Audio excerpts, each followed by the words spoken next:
Hi everyone. Just a quick thing before we start. This episode was recorded in the middle of summer, which meant that Erik needed to have his office window open.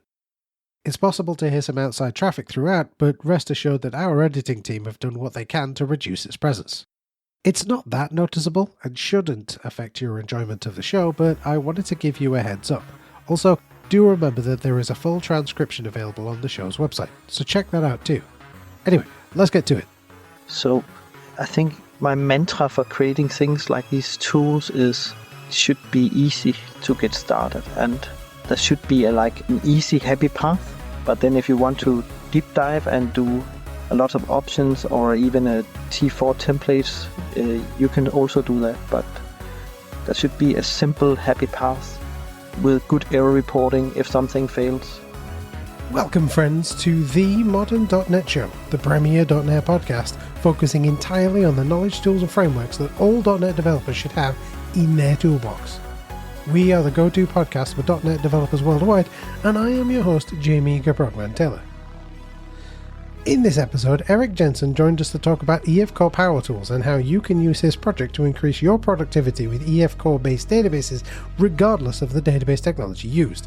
If it's supported by EF Core, then the Power Tools extension supports it too.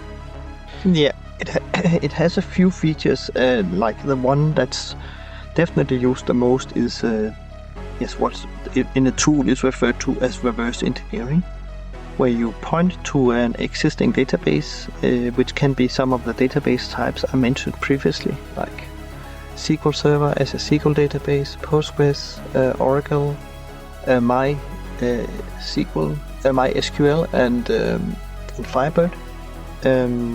And then you can pick which tables that you want to include in your code base. So maybe it's a huge database and you don't want to include all of them. So there's a nice interface where you can set some check marks and do some filtering and stuff. And then the tool asks you for a number of options, like you can specify what namespaces you're using and where the files are laid in your project, and many other options. I have quite a long wiki page about how you can configure the tool and what each of the options mean, and the various effects that you get out of turning them on and off and so on. And then when you press OK at that point, as you said, the tool generates a DB context and some classes that represent your tables with navigations between the tables based on discovery of foreign key relationships. We briefly touched on the MS Build SDK SQL Prod project and its goal of giving cross-platform .NET developers a way to both describe and build their ideal database schema in code. We also covered Erik's personal process for dealing with feature requests and how developers can ensure that they are providing valuable feedback to open source projects, a subject that will come up again soon with future guest Scott Harden. Anyway, without further ado, let's sit back, open up a terminal, type in .NET New Podcast, and we'll dive into the core of modern.NET. So thank you for being with us today. I really appreciate everyone who takes time to be on the show, and we've gotten connected, and we actually ran into each other at MVP Summit 2024, and I had a chance to really quickly just say a few words before we both had to rush off in opposite directions. Yes, that was very nice meeting you, Jamie. So yeah, likewise. I'm a big fan of the EF Core Power Tools, so it was a huge privilege just to sort of run into you and just say, I love the EF Core Power Tools. I've got to run, but I love it. Just want to let you know. So I've been. How many years have you been an MVP, Amy? Oh my goodness! I think this, fingers crossed, by the time people hear this episode, I will either be an MVP for the third year running, or I'll have only been an MVP for 2. Because you never know until after. Right? Yes, after renewal deadline here in the end of June or beginning of July rather. Yeah, so by any luck, I will have been an MVP for definitely 15, but potentially 16 years. by the time this is broadcast. So. Wow, 15 years. 15 years. That's amazing. That's a long time. So I wonder then, just for folks who are listening in and going, wait a minute, what are they talking about? Who is this guy? Would you mind giving the folks a bit of an elevator pitch sort of introduction, like a little bio or something? Absolutely. Yes, my name is Erik, and I'm from Denmark, in Europe. I am a software developer and architect, and in my day job I work for a consulting company, helping people deploy and also do custom deploy applications to the cloud, and also do custom development for them. Apart from that, I'm a Microsoft MVP, and so in my spare time I do some MVP work that involves, for my part, maintaining a number of tools and libraries to help developers work with .NET and data access. So that can be like raw database access with SQL client, or some more sugarcoating on top, like Entity Framework, for example. Entity Framework Core these days, but used to be Entity Framework. So I have a lot of tools that are published on Visual Studio Marketplace, and some libraries are published on NuGet. And I also contribute to some of the Microsoft repositories, like EF Core and SQL Client. Yeah. So my passion is helping developers make the most of basically SQL Server and Azure SQL Database, I suppose it boils down to. But trying to do that without upsetting your DBA. Yeah. So I used to be, I'm now a developer technologies MVP, so MVPs are kind of put in buckets according to what product group they are attached to, so to speak. But I used to be a data platform MVP, and that was like data platform back in the day basically meant SQL Server and some kind of other SQL Server services that was in the box product. I wasn't an angry old DBA by that time, because that's many years ago. So, yeah. I think that's the elevator pitch. Yeah. Yeah. Amazing. So yeah, one of the things that we're definitely going to be talking about today is like Entity Framework and things like that. Just because it's something that I'm super interested in. But I think what I'm really interested to talk to you about is the EF Core Power Tools. So I know just because I've used it a whole bunch. But I wonder, for folks who are listening in, if they haven't tried out the EF Core Power Tools, or indeed the EF Power Tools, could you talk through what that is and how that came to be? Yes. So EF Core Power Tools came to be because when EF Core was introduced, it was made for .NET, or what used to be called .NET Core. And there was no purpose of doing GUI heavily tools, because everything had to be cross-platform, and there was also a limited amount of resources. So the tooling was command line based, and the team provided also some tooling for doing what I call database first modeling. It's in the tool is referred to as scaffolding, which is kind of a little bit different, but it's also referred to as reverse engineering. So the idea is basically that you have an existing database, maybe one you make because you need to do something new, or maybe one that's there already, and that is the database that your application is going to talk to. So the workflow, the ideal workflow when working with EF Core, in my opinion, is that you actually design your database, or maybe you just have to go with compromising with whatever somebody else designed at some point in time many years ago, and you're unable to change it, so you just have to live with it. It can be both scenarios. And then you have some tooling that can generate the code necessary to speak with that database and deserialize any records in that rows in that database into instances of C# classes. It's usually called an EF Core model in EF Core speak. So I felt there was a need for graphical tooling, because the predecessor of Entity Framework Core, which was called Entity Framework, just Entity Framework, it actually used to have some visual tooling, and it was basically heavily based on the fact that you could do stuff with it in Visual Studio, and it was .NET Framework, tied to .NET Framework and Windows, and very much tied to on-premises SQL Server installations. Whereas a design goal for EF Core was really that to be cross-platform and be much more,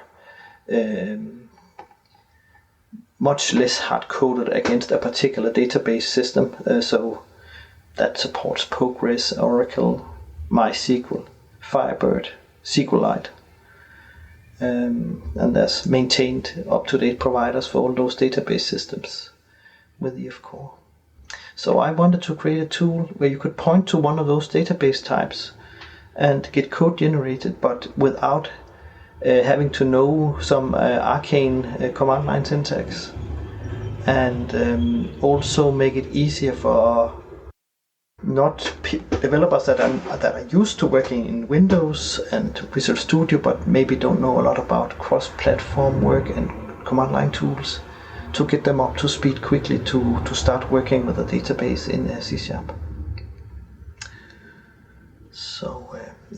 So with the blessing of the EF Core team, which is the team in Microsoft that maintains the Entity Framework Core libraries and publish them on NuGet, and also do a lot of evangelism and documentation around those packages.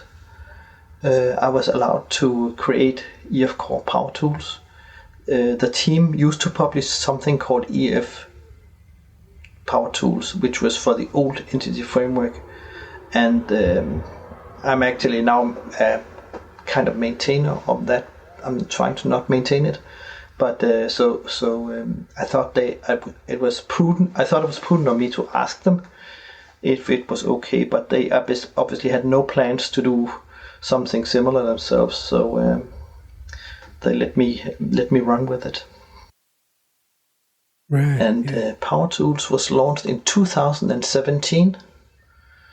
It was probably a couple of years after, I think it was like around EF Core 2 or something, so like a couple of years after .NET Core was initially launched. And now it has over 400,000 Visual Studio users. It's Visual Studio Marketplace counts in installs, so that means that that extension is actually installed in 400,000 Visual Studio instances. So that's quite frightening. Yeah. In that, whenever I do something that can potentially be breaking, I will definitely hear from someone about it.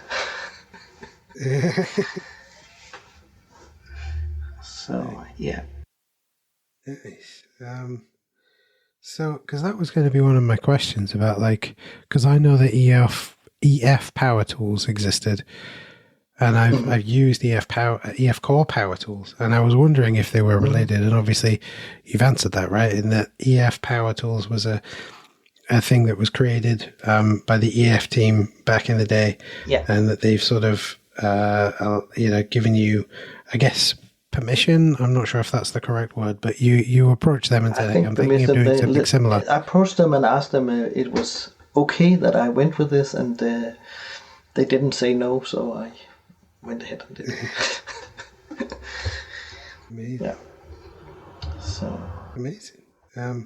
Okay, so I guess the immediate question is, you kind of touched upon what EF Core Power Tools allows you to do. Now, like I said, I've used it on a project for a client very recently, so I know some of what it can do. So to give you some kind of background information and to give the listeners background information, I was building some code which would communicate with a pre-existing database. And so EF Core Power Tools allowed me to, in effect, reverse engineer that database into a DB context and a whole bunch of C# objects which represented all of the tables with all of the properties and all of the all of the navigation properties and things like that. So I know that it can do that. But I was wondering, can you talk to like a little bit more of what EF Core Power Tools allows you to do? Like, yeah, it has a few features. Like the one that's definitely used the most is what in a tool is referred to as reverse engineering, where you point to an existing database, which can be some of the database types I mentioned previously, like SQL Server as a SQL database, Postgres, Oracle, MySQL, and Firebird. And then you can pick which tables that you want to include in your code base. So maybe it's a huge database and you don't want to include all of them. So there's a nice interface where you can set some check marks and do some filtering and stuff.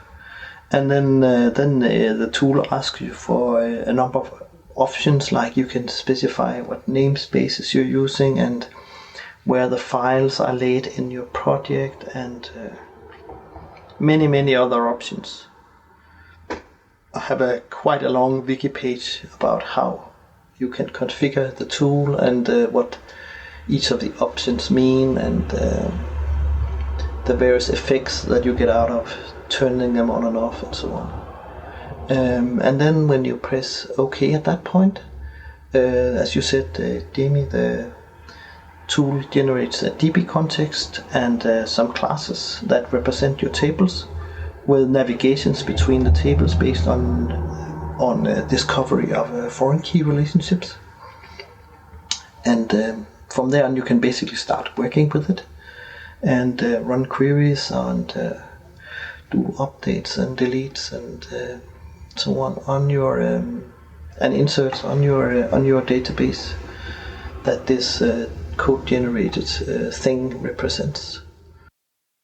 I've also expanded it now because now I have tooling that can kind of look at the schema and do something with it. So I've also expanded it to related things like generating an entity relationship diagram from your existing database. And the most recent thing I've added is a static code analysis of your SQL database, Microsoft SQL database, based on the fact that the tool knows about the tables and relationships and columns in your database. So I used to have a migrations tool as well, which kind of has a small UI on top of the migrations tooling from Microsoft. But I've actually abandoned that because there is now some tooling in Visual Studio, well hidden, that allows you to... Right, okay. I do have a question about the static analysis stuff in a bit.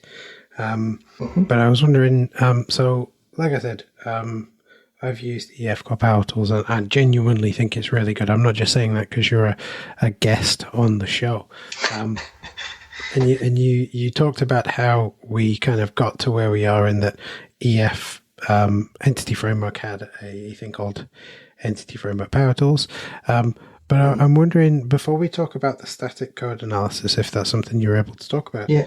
I'm just wondering, so you've talked about how this is, and I know the answer to this, but you've talked about this, about how it works with Visual Studio, and that how you've walked away from one or two features because those are now provided within Visual Studio.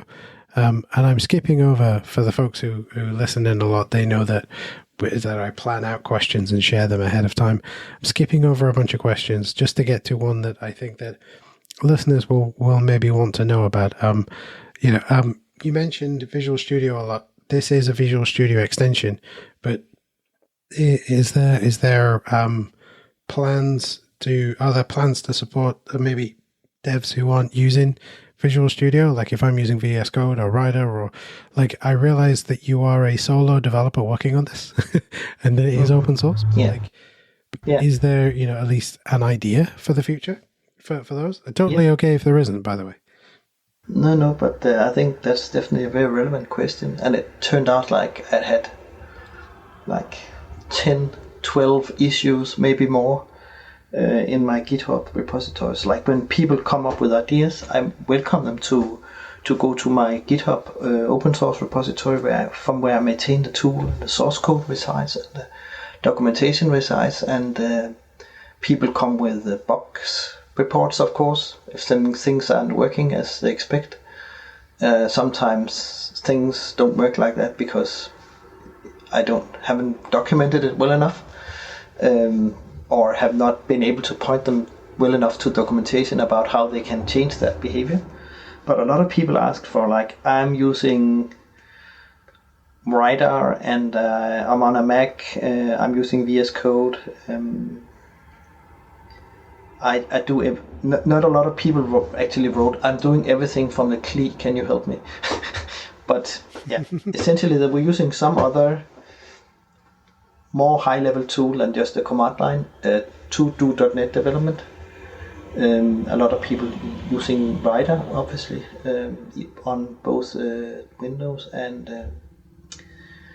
other OS platforms.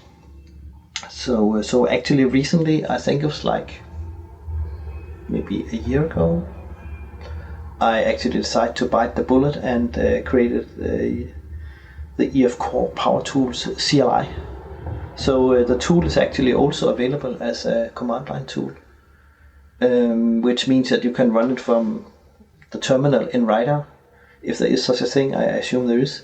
You can definitely run it from the terminal in VS Code, if you have some other tool, if you can run command line tooling, .NET command line tooling, you can run it. So it's a .NET global tool, which means first you must have .NET installed in order to use it, and then you can basically just install it by typing .NET tool install, and then the code name of it, which is erik.ej.efcorepowertools.cli or something like that. So then the tool will be downloaded from NuGet and will become available as a command line tool on your machine. It's only the reverse engineering part that's currently available, but it's a good start, and I think it has about 100,000 downloads. So some people must be using it. So, yeah, and it's like, I assume those 100,000 downloads are explicit because you actually have to invoke a command in order to install it. So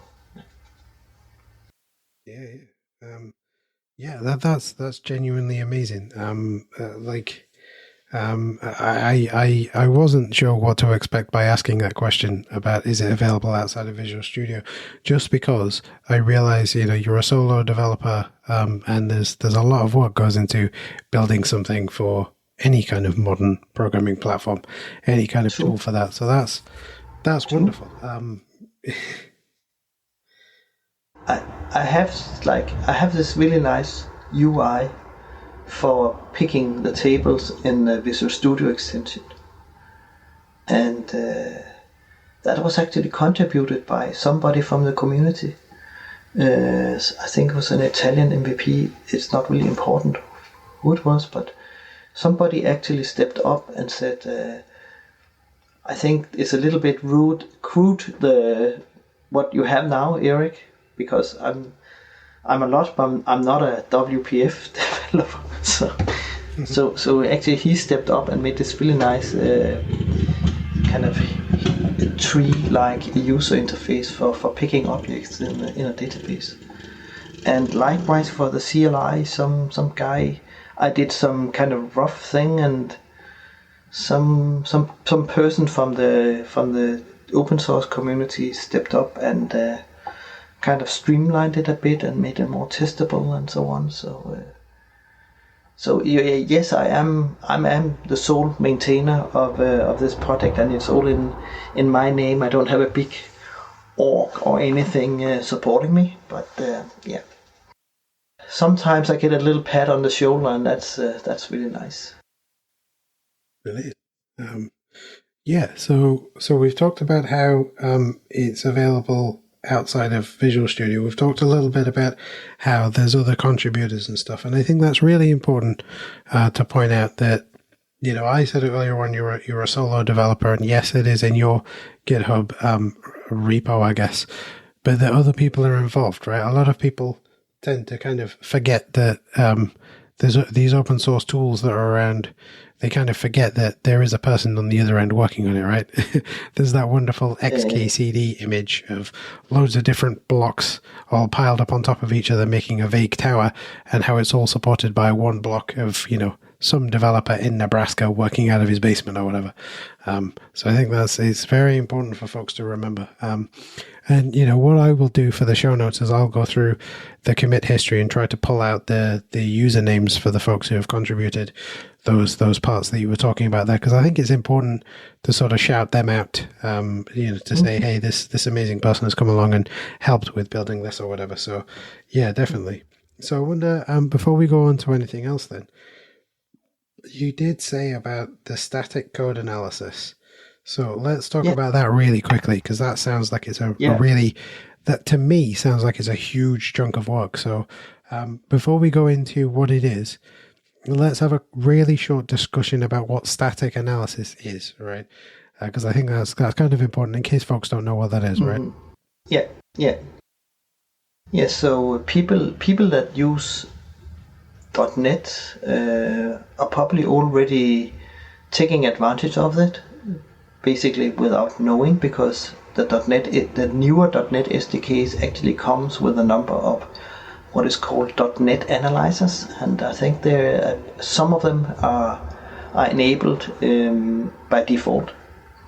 You can tweak how many of them are enabled and what should happen if the rules are broken. So like now they're just configured to produce some build warnings.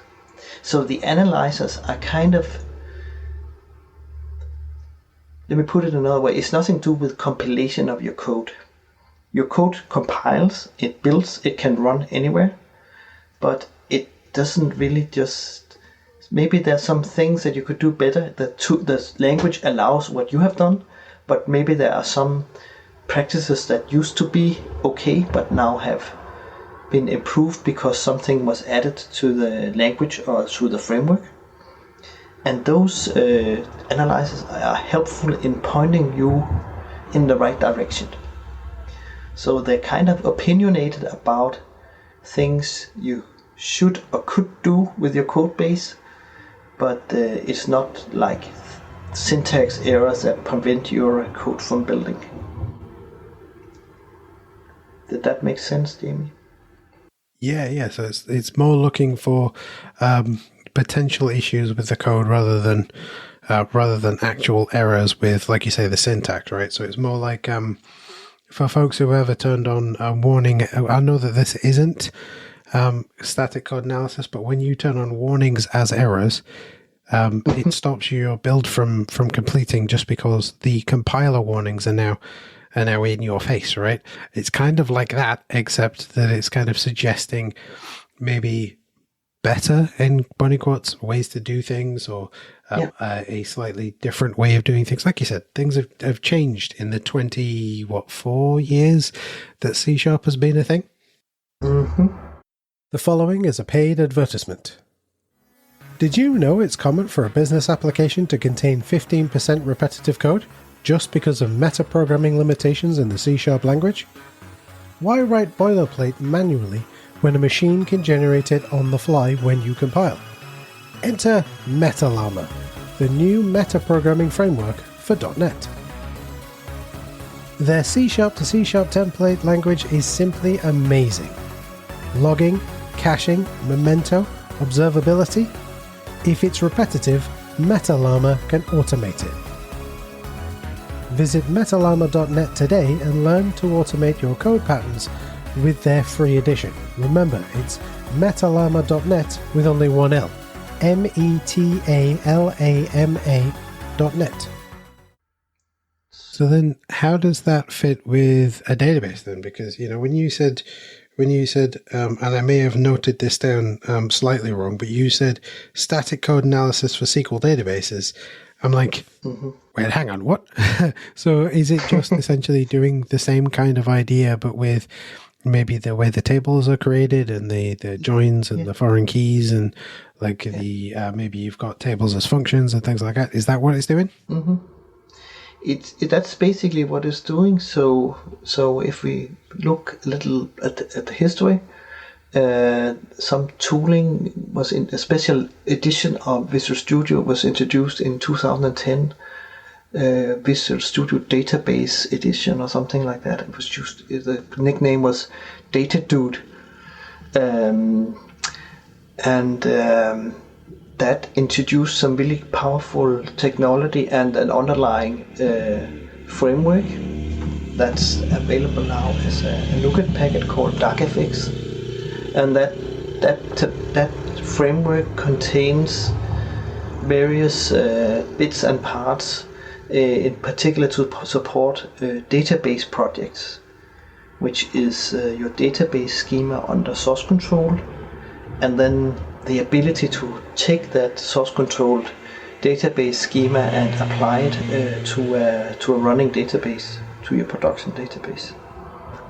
So it's that database schema under source control is basically describing. So at one point you have something that one-to-one matches your production database, but then you're making some new column or adding a table or an index, and then that is the state that you desire for your database in order to support a new feature, for example. And then when you deploy that desired state, the tooling will bring the production database in that desired state without any data loss. But this DarkFX framework also contains some tooling to do static code analysis. And built into Visual Studio, there's actually I think it's 10 maybe Microsoft produced rules that you can turn on. You simply just go into product properties and go to the code analysis tab and turn them on, and then you will get some build warnings about. Then you may get some build warnings about some best practices that you're not adhering to.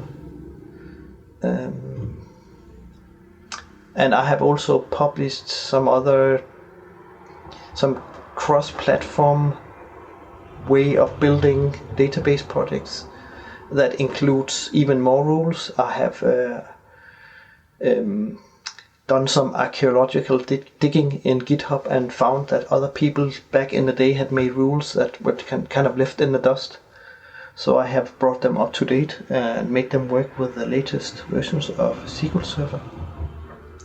So, and those rules were also made by some people working closely with Microsoft, but not Microsoft themselves.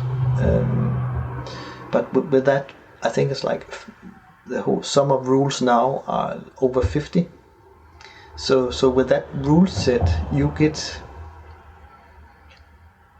Basically, you get I'm thinking a little bit of it as a DBA looking you over your shoulder and said, Erik, I know you're just a I know you're just a C# developer, but here's my take on what you can do better.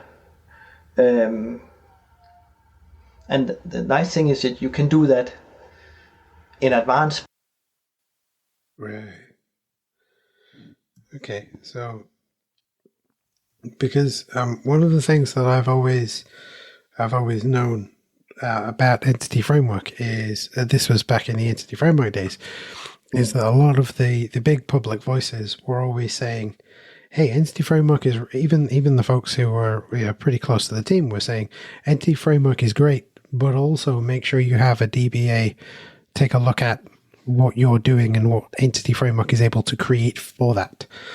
So I like the idea of being able to do some kind of rules-based static analysis on my schema without having to bring, not as a replacement for bringing a DBA into the fold, but like to cover those first things that a DBA is going to ask, right?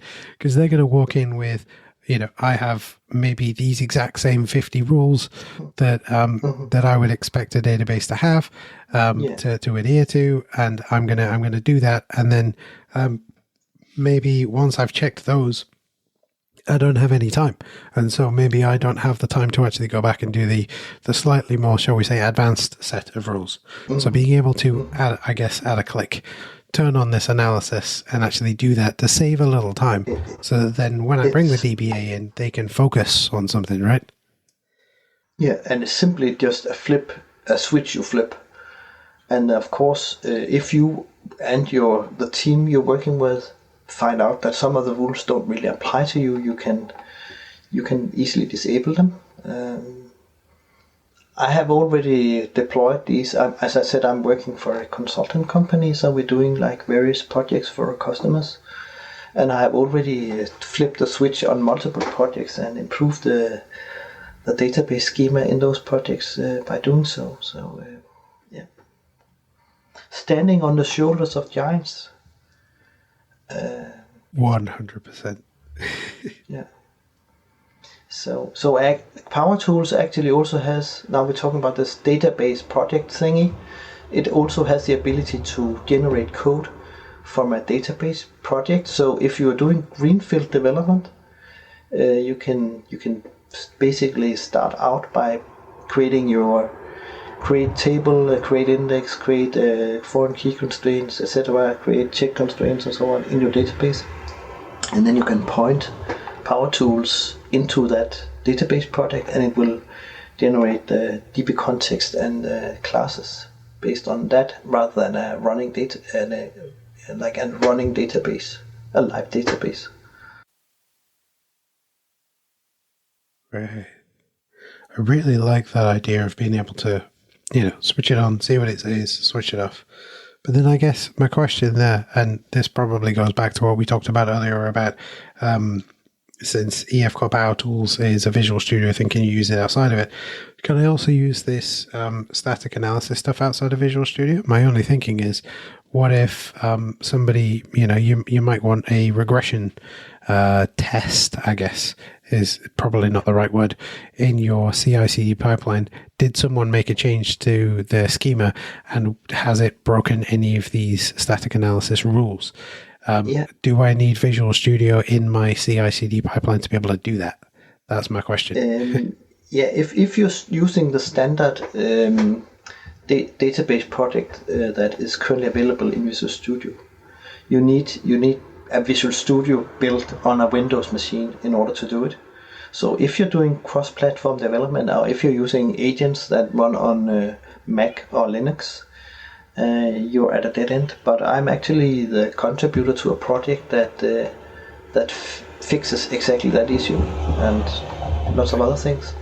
And that project also includes the static code analysis feature. Again, just switch it on in that project type, and it will run both on your local machine and in any type of pipeline that on any machine where you can run .NET basically. So Nice. It's called, the project it has a very strange name. There's msbuild.sdk.sql.podge.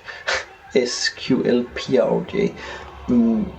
But it's basically, I think it was, I'm a contributor to the project, but I didn't actually launch it. But I think the idea is that there was this place where they're using a lot of Mac machines and they couldn't build database projects, but they really liked the idea behind them. So some guy who was very knowledgeable about MS Build and build targets and whatnot took advantage of the fact that you can actually define your own .NET SDK and publish that as a special type of NuGet package. And so he enabled building dark packs in this alternative project type on any platform, including his Mac machine. So. Right. Nice. Microsoft is working on it, but they're not quite there yet. So we're helping. In the meantime, this project is helping Microsoft.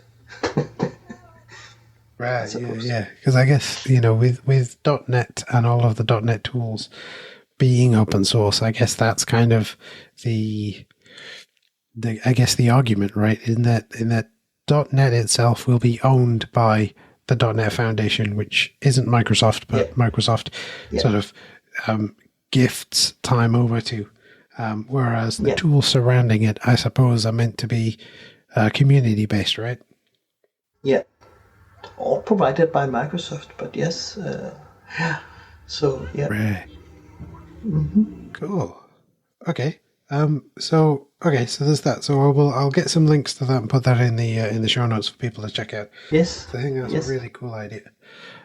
So what about let's talk about the potential unique challenges that you've had to overcome when you've been working on EF Core Power Tools, right? Because I can imagine because it's an extension which you said earlier has like a WPF front end to it. You can pretty much guarantee, at least for the front end part, it's going to be Windows. It's going to be inside of Visual Studio, so you can bring a bunch of assumptions to it. But I get the feeling that you can't really assume that everyone will use Entity Framework Core in the same way, right? Or are you doing that? Are you saying, hey, the documentation says you have to do it in this way. I will just assume everyone's following the documentation and doing it the standard way. Not that there isn't a non-standard way, but you know what I mean? And what challenges come from creating something that is for a cross-platform technology, but is primarily used within Visual Studio rather than cross-platform itself. I know that we've got the CLI. We'll talk about that later. Yeah. So one of the challenges is, as if we just step back, Microsoft actually does provide competing tooling. It doesn't have, and that provides kind of a layout for how things are like a baseline for how code is generated, how it's laid out on disk and so on, and I've taken that as the assumption that is what most people would go for, but then I provided a number of options that they can turn on during code generation, simply from the UI saying, trying to think of a good example. I want pluralization on or off, for example. So like my tables are all singular, but I want my entity names to be plural, or vice versa. Maybe doing something with the names of objects, like if it's an old database, all the tables could be prefixed with TBL, and I don't want that. Can you provide an easy way of getting rid of that? Many other tweaks and knobs you can turn to get the code generated in a kind of way that appeals to a number of people. Of course, there's so often there's people like have very specific requests regarding something they personally think is a good idea, but maybe they're the only person in the world asking for it. Luckily, the tools actually also provide some ways of doing that, because today the code is actually generated based on some T4 templates, which is a .NET-based templating system that is used for code generation. So it's a little bit like, I haven't really done a lot of work with them, but maybe Razor web pages where you can mix back-end code and front-end code, or maybe even like classic ASP where you could mix front-end markup and then some back-end code.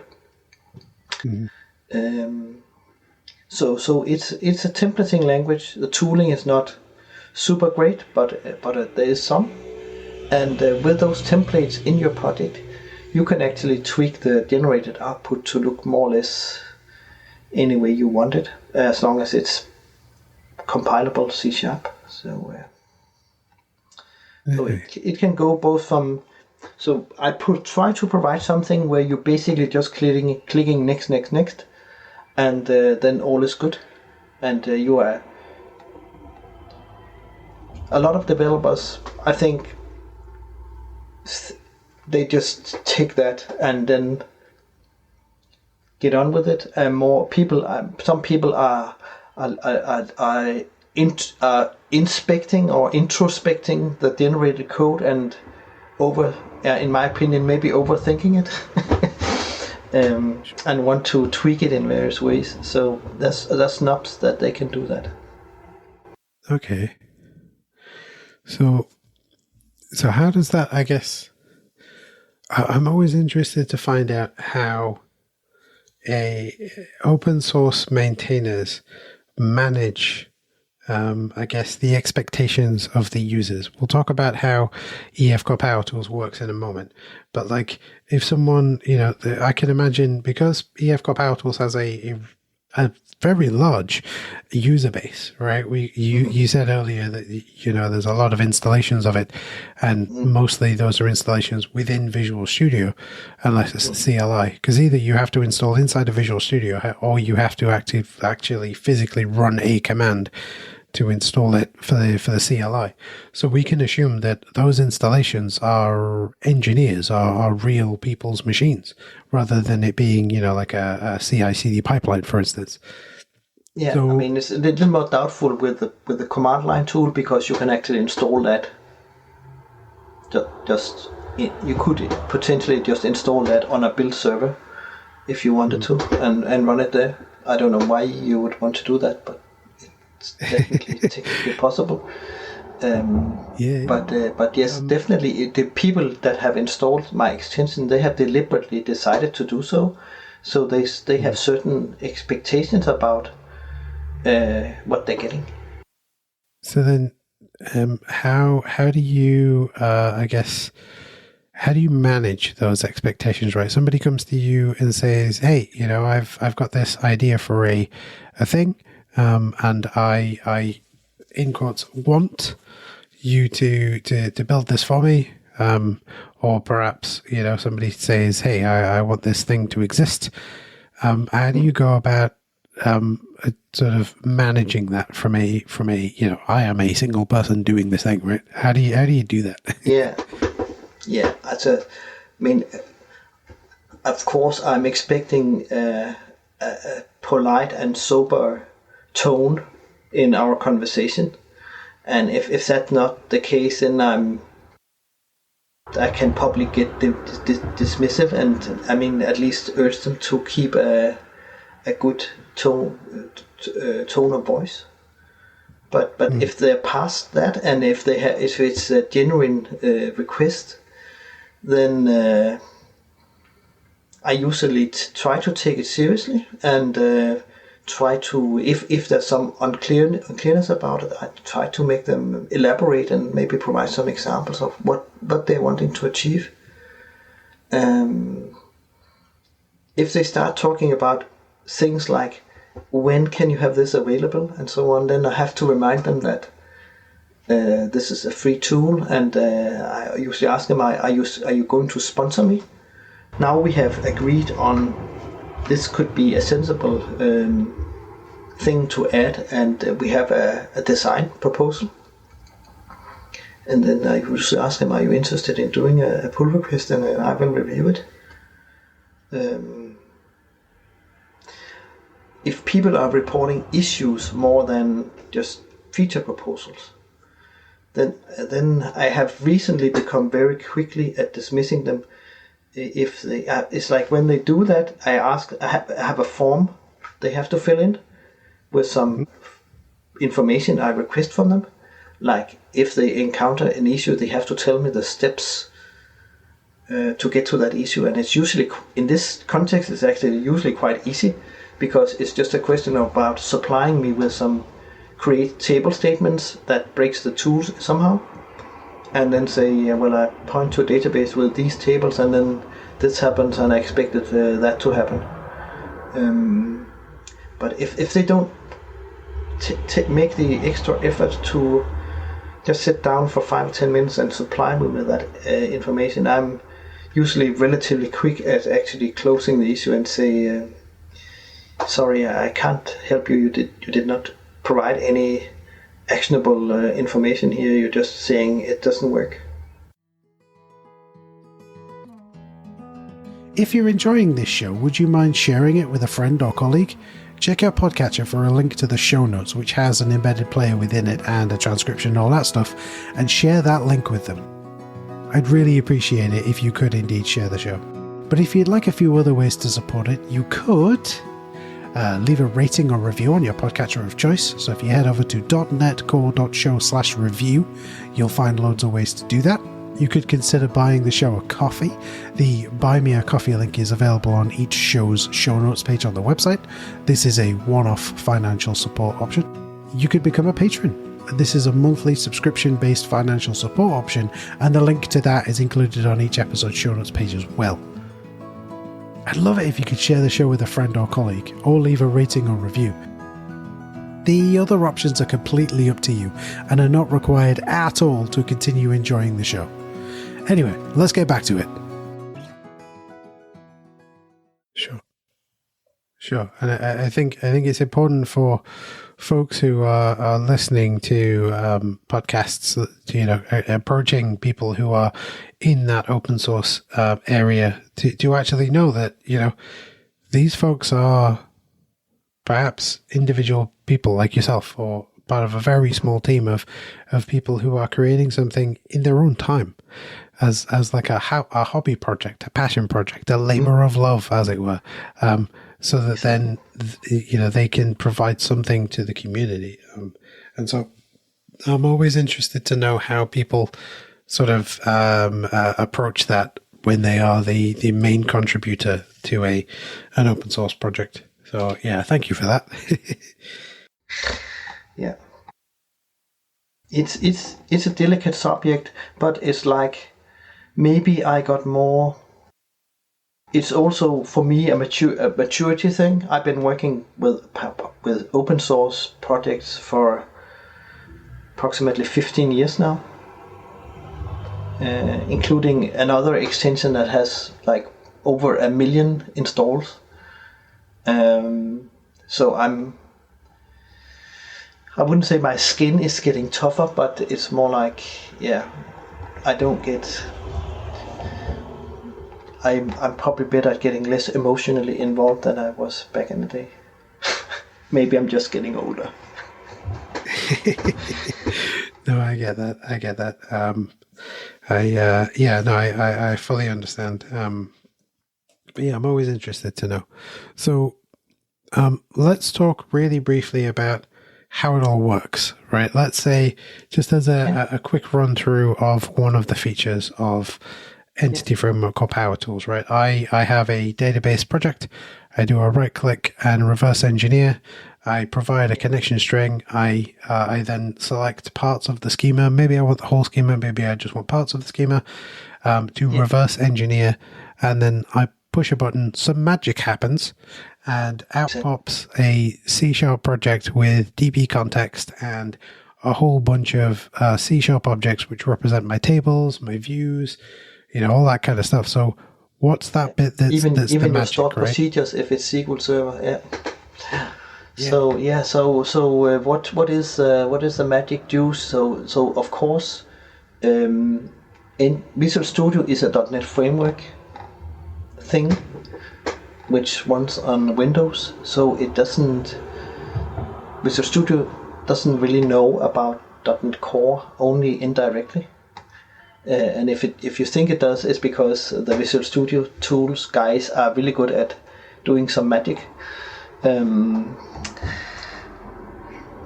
What happens behind the scenes is I actually deploy a command line tool. I unpack a command line tool when you invoke the reverse engineering process.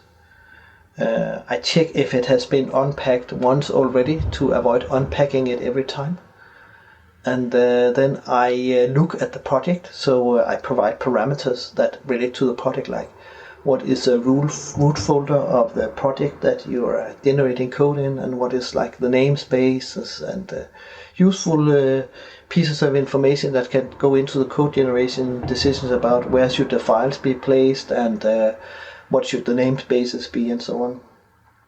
And together with all the selection of tables and other database objects you have selected, and all the values for the various options you have selected, I pass that on to my internal command line tool and let that run. And then I try to report back some status about how it went to Visual Studio via some JSON communication.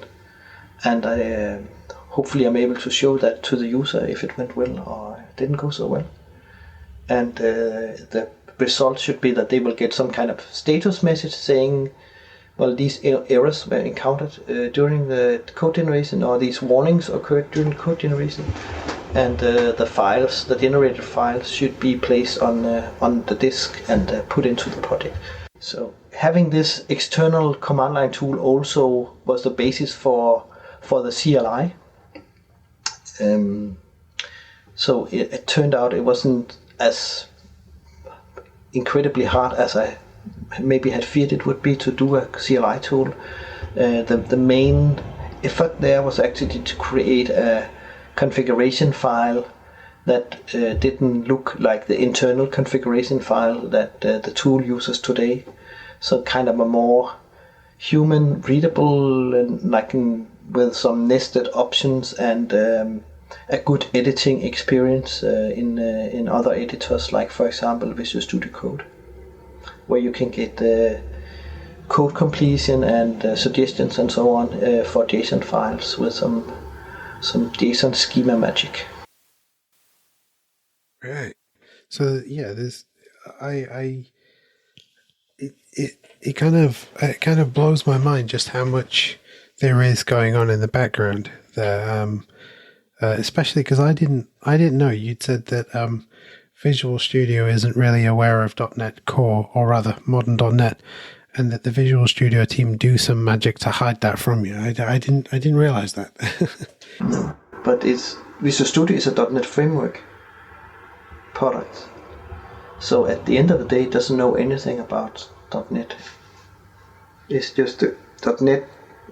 Yeah, it's just a command line tool on your machine, like all other command line tools. Apart from that.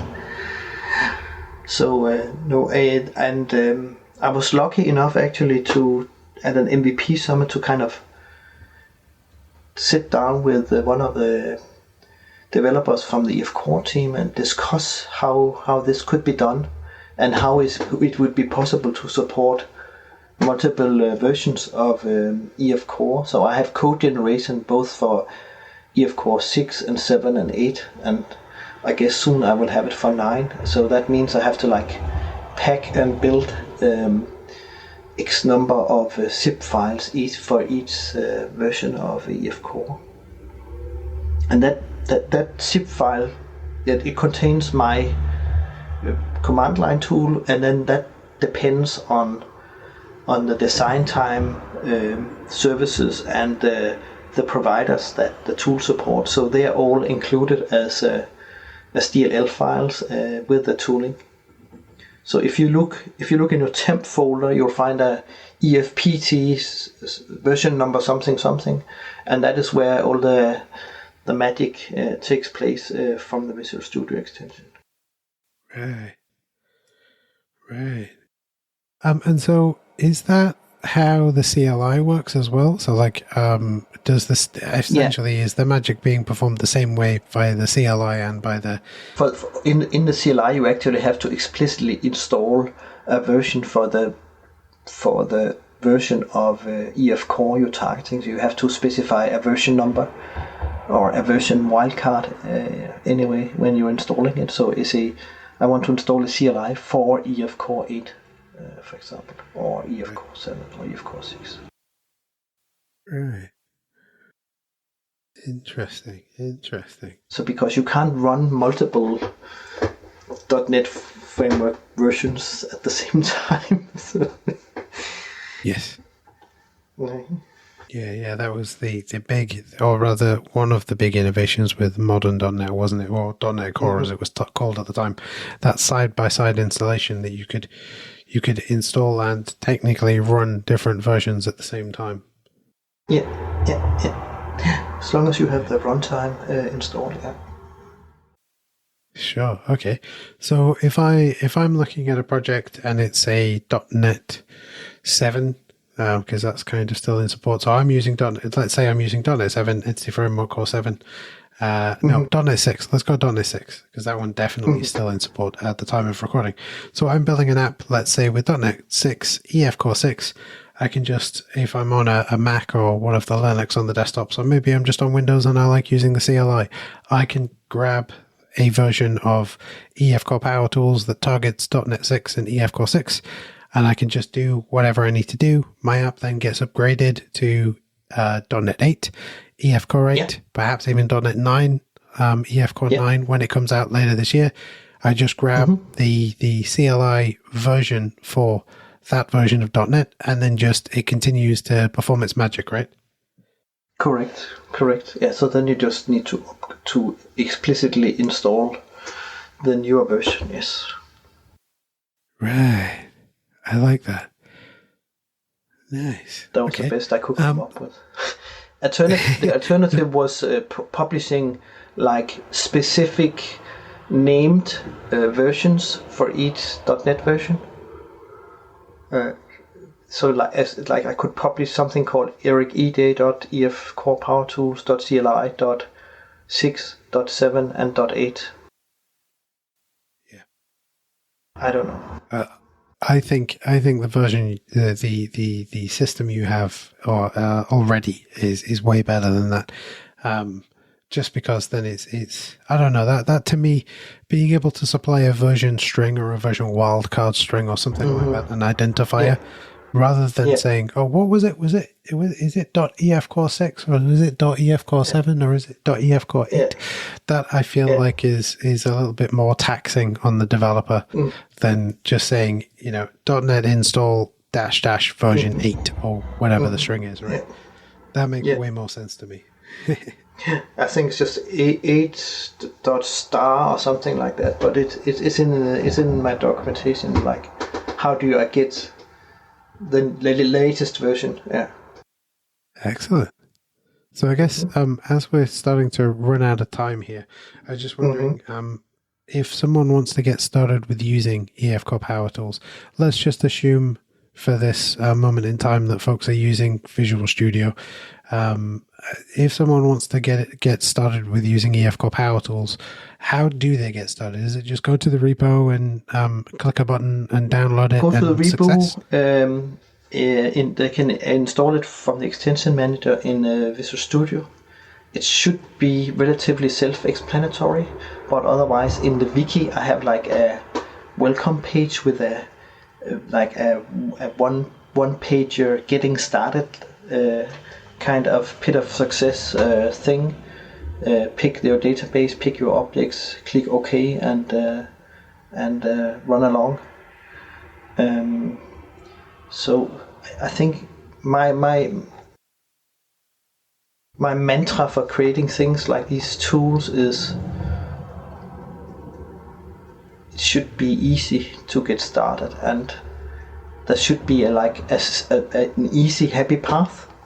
But then if you want to deep dive and do a lot of options or even a T4 templates, you can also do that. But there should be a simple, happy path with good error reporting if something fails.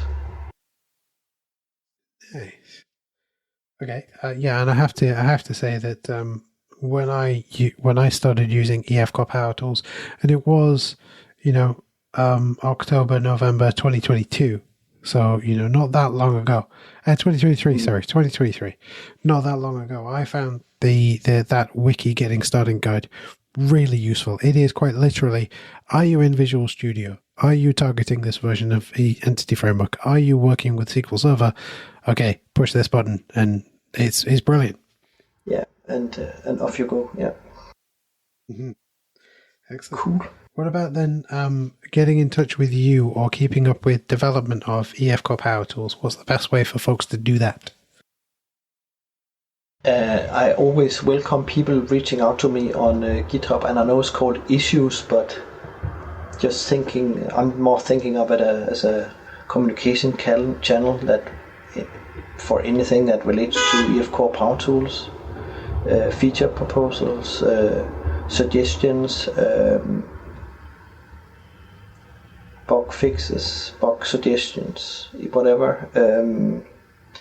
I'm also on Twitter, so Erik EJ on Twitter, or what is now called X, so that people can also reach out to me there. But I think it's often more fruitful to have a written conversation, and GitHub issues are a really good medium for that.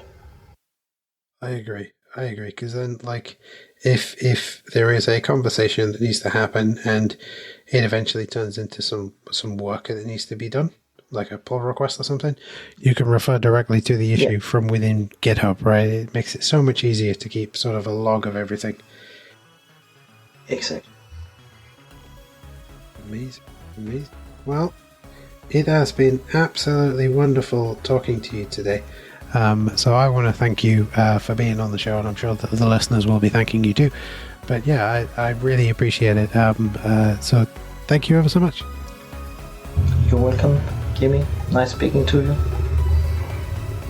Brilliant, thank you. Thank you for listening to this episode of the Modern.NET Show with me, Jamie Taylor. I'd like to thank this episode's guest for graciously sharing their time, expertise, and knowledge with us. Be sure to check out the show notes for a bunch of links to some of the stuff that we covered and a full transcription of the interview. The show notes, as always, can be found at the podcast's website, and there'll be a link directly to them in your podcatcher. And don't forget to spread the word. Leave a rating or review on your podcatcher of choice. Head over to .NETCore.show/review for ways to do that. Reach out via our contact page at .NETCore.show/contact, or join our Discord server at .NETCore.show/discord, all of which are linked in the show notes. But above all, I hope you have a fantastic rest of your day, and I hope that I'll see you again next time for some more .NET goodness. I'll see you again real soon. See you later, folks.